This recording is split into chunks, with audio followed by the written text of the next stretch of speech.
not true. Говорит, неправда, но... Why, Изабелла, why? Also last year I said the same. В прошлом году, говорит, я тоже давала такое обещание, но не вышло. So anyway, thank you. I'm feel very well here because this is really my world. Я себя отлично здесь чувствую, но чувствую практически как дома, потому что у меня, в общем, точно такая же работа. And as you know very well that the rural world is the same in all world. И вы знаете, что мир села, он одинаков, в общем, по всему миру. I want to just briefly to introduce on my work. Коротко немножко о своей работе сейчас скажу. Is a work focus on fruit, local, old varieties. Это работа, в центре которой находятся местные старинные сорта плодовых деревьев. But considering history, Но landscape с учетом and art. исторического, ландшафтного и художественного аспекта. So, first of all, is the thing was the research. Первая, конечно, часть этой работы – это исследовательская часть. Where and how to research this kind of varieties. Then study of these varieties. Потом изучение уже более подробное конкретных сортов.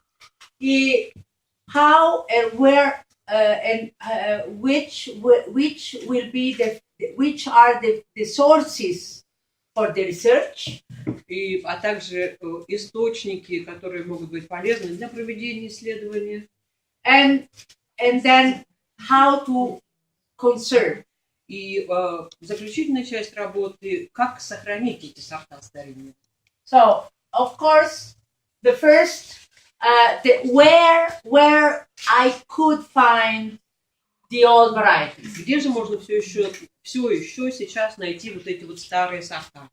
You know that the big change during 50s and 60s in Italy, but all over in the world. Вы знаете, что в Италии и по всему миру в 50-60-х годах прошлого века, да, случился вот этот вот перелом в сельском хозяйстве. The agricultural changed very deeply from the farmer agriculture to industrial. Само ведение сельского хозяйства, да, претерпело серьезные изменения. Вот начался такой переход от как-то сказать, крестьянских, что ли, хозяйств, фермерских к промышленным.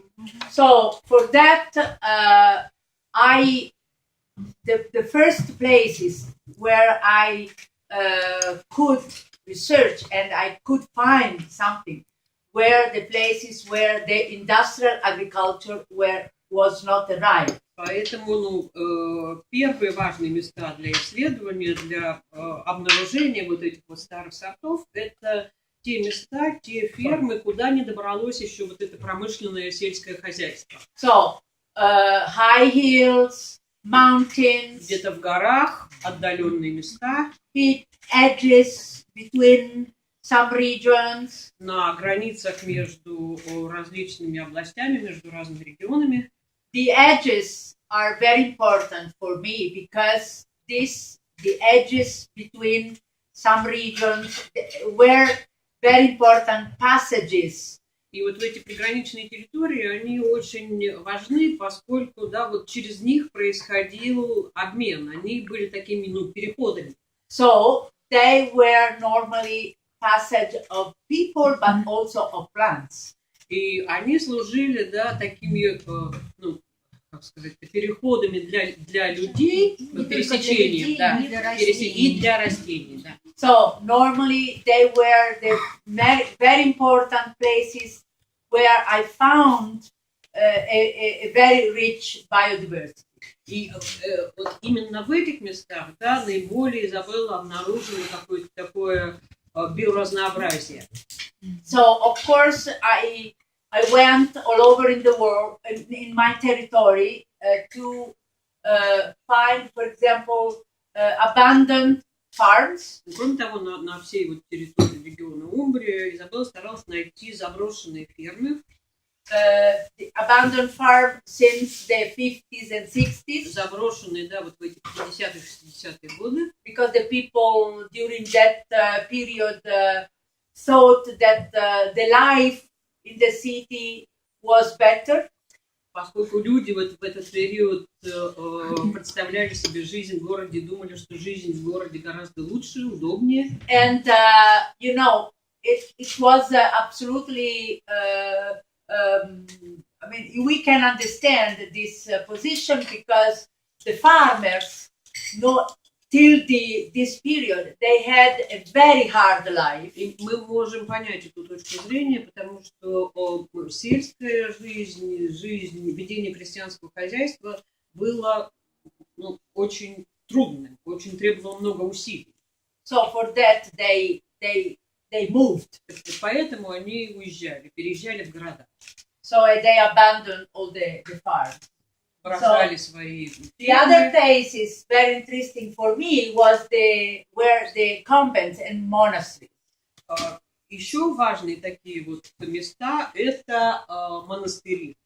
So my region is the region of St. Francis and St. Benedict.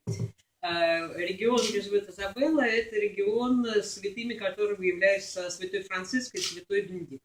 So the most important founders of monks. Они такие, да, во главе наиболее влиятельных монашеских орденов, эти святые стоят.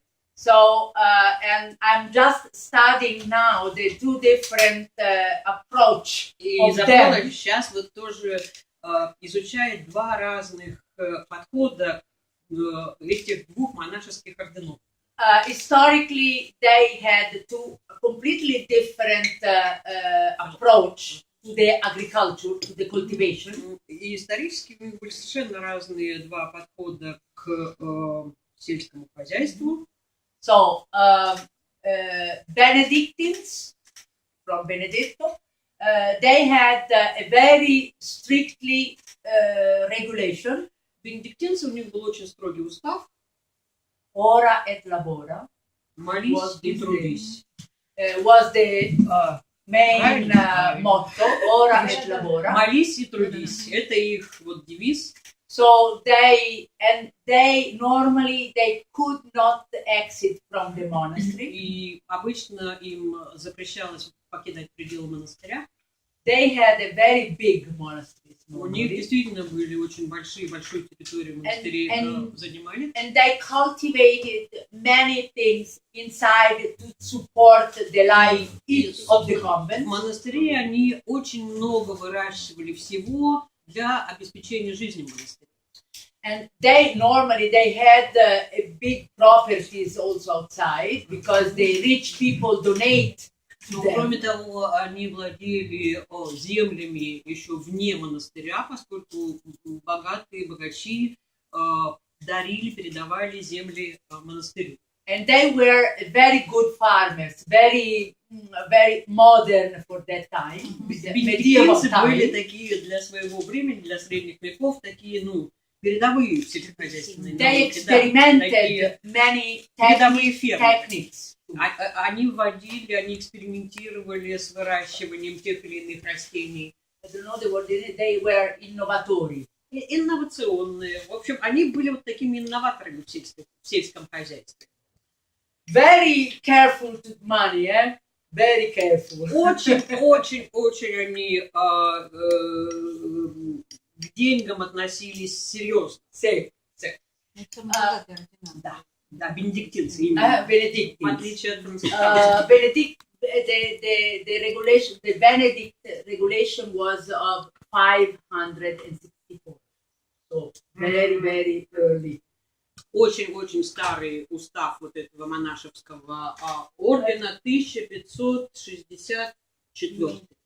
Sorry! No 1500. Без тысячи. 564. У меня даже в голове не укладывается без 5, тысячи. 6. So very high medieval period. Да. Самые-самые ранние. So instead, the средневековье. Franciscans have completely another regulation. У францисканцев совершенно другой был подход и совершенно другой устав. Francis gave the regulation much later, because 1200. Святой Франциск гораздо позже, да, вот как бы этот орден основал.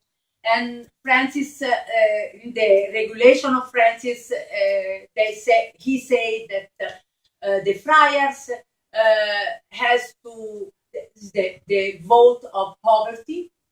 И устав францисканцев, он гласил, ставил во главу угла бедность, что монахи должны быть бедными, братья должны быть бедными. So in theory, they could not have anything property. Да, и теоретически им запрещалось иметь какую-либо собственность.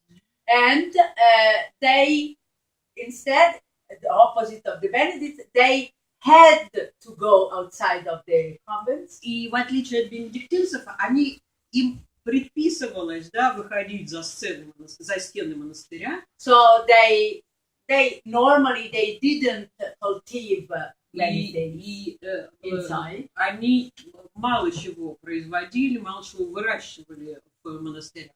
But they had donation from outside. Но они собирали подаяния, пожертвования вне монастыря. In fact, for the documents, this is a big difference, because the Benedictines didn't write about their cultivation in the convents, but they wrote very precise the cultivation outside, because this was their business.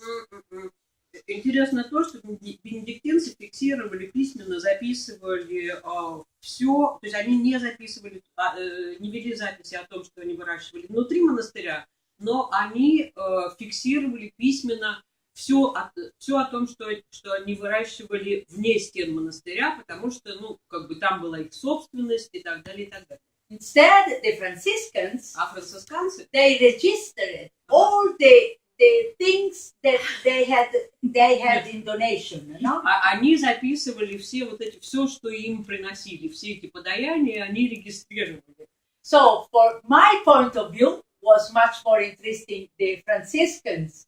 И с моей точки зрения, для моего исследования, записи францисканцев наиболее интересны, то есть то, что вне стен монастыря. So this was really interesting. I mean, I'm just studying these documents.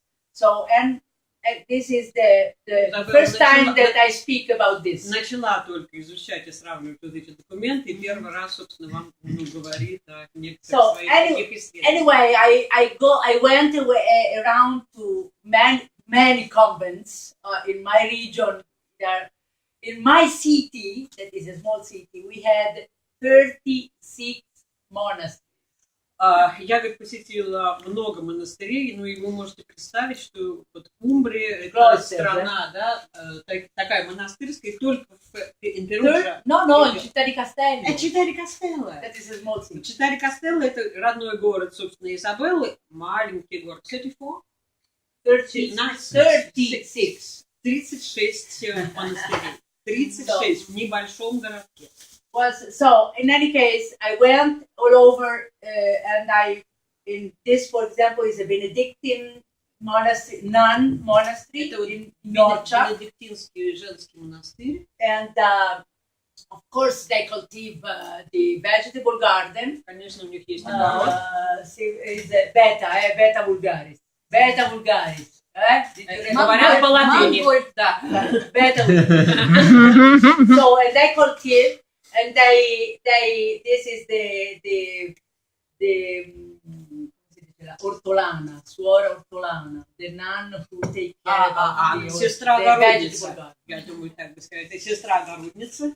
So, but unfortunately, it's true that they lost a lot of knowledge. I mean, in the past, the knowledge was really important in the comments. Now they don't know Но, many к things. сожалению, да, вот эта часть того старого знания, она была утрачена, потому что и сам огород, и сохранение знания в прошлом было гораздо важнее, чем сейчас. Because now, they don't cultivate their own seeds, but they buy from outside. Понятно, что они, например, семена сами сейчас не производят, они покупают. А в прошлом, да, у них они были все вот на самообеспечении. So, but it's in any case, it is interesting in any case to go inside because you see the design of the Но в vegetable любом garden. случае интересно посещать вот эти монастырские огороды, потому что вы видите расположение, вы видите систему организации. So, but not only in this very romantic place. Но не только такие романтические места, в которых можно найти, да, старые сорта, но I went also in unexpected places. Но и в каких-то неожиданных местах можно тоже наткнуться на старые сорта плодовых. Normally, you think that, for example, this is a place near Terni. Terni is an industrial city, the only industrial city that И we вот have это in вот Umbria. место рядом с городом Терни, и, собственно, это единственный промышленный город в Умбрии. And I think this is a place, an archaeological industrial place. Это такое место промышленной археологии. Say that, but in the last century, I mean, till the end of 1800 was a very till the end of the 1800 was a very famous place for the Grand Tour tourists from the north of Europe. Но в прошлом веке, еще в начале прошлого века, это было место, которое было включено в... Был такой маршрут в Европе, Grand Tour назывался. And they passed through this place because this place is very famous for the Marmore Falls. Falls. One of the biggest falls in Italy. Falls. Господи, что ж такое? Да. И оно было включено в этот маршрут, потому что там был один из крупнейших водопадов в Италии.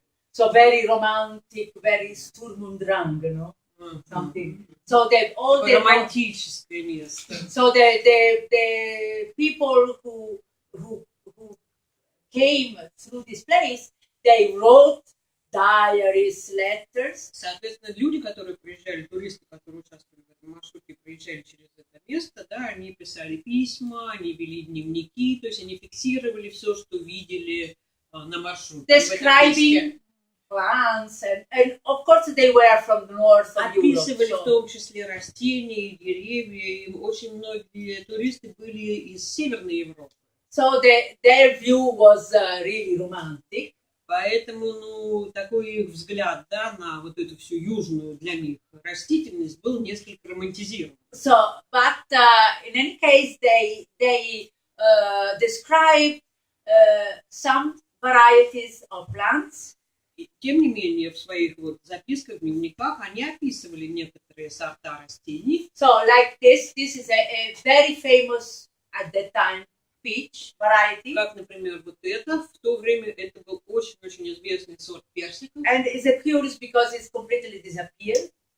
И, к сожалению, сейчас он совершенно исчез. And it was a very good variety of peach. Это был просто отличнейший сорт персиков. And it was so famous till the beginning of the last century. Настолько был известен буквально до начала прошлого века, that they sent this variety to Paris market.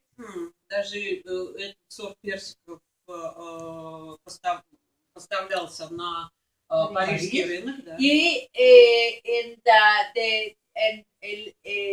A lady who escaped from a love affair in England, she came here, and then when she came back to England, he she brought some of his И speeches. дама, которой пришлось покинуть Англию из-за трагического любовного романа, да, она вот сбежала сюда, в этот регион, опробовала эти персики, и потом, вернувшись в Англию, And she was an aristocratic lady, Да. and из аристократической семьи, so she from this moment she had every year at the court of England this попробовав kind of эти персики, она каждый год после того, как вернулась из своего изгнания, организовывала поставки этих персиков к английскому двору. So for that I say always that I went all over in the territory walking, because you cannot see plants from a plane or from a car. You have to walk. И поэтому я говорю, что надо исходить всю территорию, потому что невозможно увидеть растения из окна автомобиля или тем более с самолета. Нужно ногами ходить. So and walking meter by meter, I found a lot of orphan plants. И вот так вот пешком исследуя территорию, Изабелла говорит, я обнаружила очень много осиротевших деревьев. I remind you that we are speaking about cultivated plants. Поскольку мы говорим сейчас о культурных растениях, о культурных растениях, Not wild plants. не So they were selected by the people, by the farmers. поскольку люди, да, фермеры, они их выбирали, за ними ухаживали. So, but they were now when I found them, they were orphaned from Но сейчас, their когда relatives. Изабелла их нашла, собственно, они оказались покинутыми своими родственниками людьми.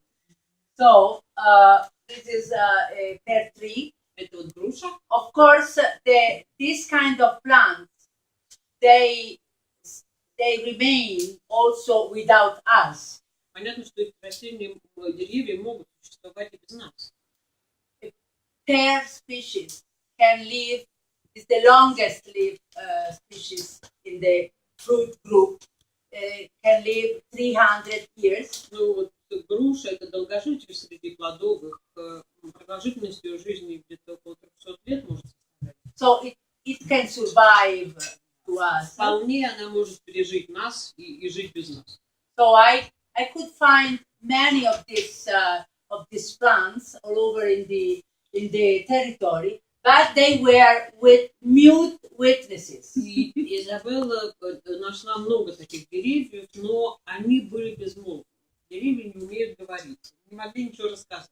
I mean, they were mute for our common sense of language. В нашем смысле и на нашем языке они, в общем, были безмолвны, безголосны, I mean, не говорили. they don't speak our language, Не говорят на нашем. our stupid language.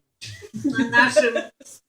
So I had to find another way. Поэтому нужно было найти какой-то способ узнать их историю, да, чтобы они заговорили.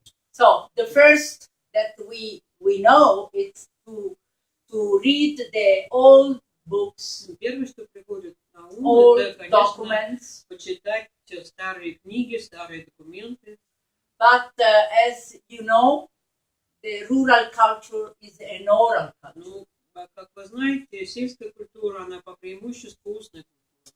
So the farmers, of course, it was not their problem to write, to describe. Это не входило в задачи фермеров, да, описывать что-то, записывать что-то. So they just cultivated, they Они just выращивали, survived, tried да, to они survive. старались сами выжить, произвести что-то для себя, для собственной жизни. So for that, in the books, I found things, but of course, a small piece of this Конечно, incredible culture. в книгах можно, да, что-то найти, но очень небольшую часть вот этой сельской культуры. So this is a book from the 1600, Bussato da Ravenna. it was a very, the title of this book is incredible because it's really the Giardino d'Agricoltura. Because Giardino d'Agricoltura means agricultural garden. Because in the past, there was not a separation between the ornamental garden and the useful garden. It was one. Поскольку раньше не было такого разделения как бы на сад для украшений и сад для еды, плодовый и декоративный, то есть для пользы и для красоты они были объединены. So the other piece of my puzzle reconstruction is this document that is cattedre ambulanti are the еще один кусочек, да, вот для по созданию этого пазла. At the beginning of the last century, some technicians went all over in the countryside to explain to the farmers by pictures, because you know the farmers. Было в начале прошлого века, да, такое движение в Италии, как бы просвещение фермеров, и техники сельскохозяйственные приезжали из города и рассказывали крестьянам, фермерам, да, делились какими-то приемами ведения сельского хозяйства. Понятно, что многие фермеры были неграмотные, они использовали картинки. So could be another small piece. Да, это тоже вот какую-то информацию из документов этого движения можно извлечь. So another piece was to follow the walk of this variety. Еще один источник информации — это проследить, собственно, да, перемещение этих старинных сортов. Saints, friars, pilgrims, маршруты святых, монахов, коммерчанти, торговые пути, паломников. So all these people went all over and passed through the edges that I mentioned before, and then they brought with them some fruits, seeds. Путешествовались, и понятно, что с собой у них зачастую были какие-то фрукты, семена.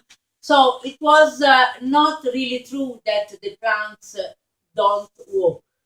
И утверждение, что деревья, растения не ходят, не могут передвигаться, ну, не совсем верно. You know, there are some varieties very strange. For example, I know a variety of pear that you pick very hard, and you have to take in your pocket for half a day. И есть очень интересные такие сорта. Вот, например, я знаю один сорт груш, который срывают, и плод еще очень твердый, и в кармане нужно